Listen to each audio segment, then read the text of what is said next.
त्यांनी जे विधान केलंय मुलं जन्माला घालण्यावरनं त्यावरनं राजकीय वाद सुद्धा आता सुरू झालाय। नवनीत राणा यांच्या या वक्तव्याला, वादग्रस्त वक्तव्याला पार्श्वभूमी आहे ती मौलाना सय्यद कादरी यांच्या विधानाची।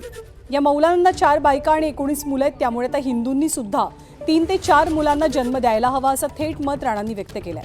मौलानांचा विचार जर इतकी मुलं जन्माला घालून पाकिस्तान तयार करायचा आहे तर हिंदूंनी सुद्धा एका मुलावर थांबता कामा नये असा सल्ला नवनीत राणांनी दिला आणि वाद सुरू झाला।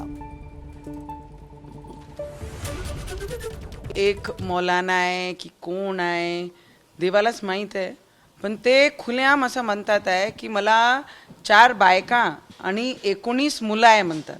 आणि मला त्या गोष्टीची लाज वाटते की माझं कोरम 19 मुलांचं जे मला पाहिजे होते ते 30-35 मुलं पाहिजे होते आणि ते कोरम मी पूर्ण करू शकलो नाही म्हणे। आणि त्या गोष्टीसाठी मला आजही नाराजगी वाटते। तर मी सगळे हिंदूंनाही सांगन की ते जर खुलेआम म्हणतात आहे 4 बायका आणि 19 मुलं, तर आपण किमान 3-3, 4-4 मुलं आपले हिंदू लोकांनी केले पाहिजे। तर नवनीत राणा यांच्या वक्तव्यावरती सुषमा अंधारे शिवसेनेच्या नेत्या यांनी एक फेसबुक पोस्ट शेअर केलेली आहे आणि एक प्रकारे खोचक टोला लगावलाय। आपल्या फेसबुक पोस्टमध्ये त्या काय म्हणतात आपण पाहूया।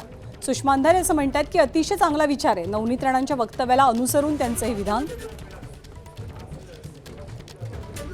शुभस्य शीघ्रम याची सुरुवात नवनीत राणा यांनी स्वतःपासून करायला हवी, पण डोहाळे जेवणाची जबाबदारी मात्र आपली आणि यशोमती ठाकूर यांची। आफ्टर ऑल लाडक्या भाऊजाईचे लाड आम्ही नाही पुरवायचे तर कुणी, असा खोचक सवाल त्यांनी उपस्थित केलाय।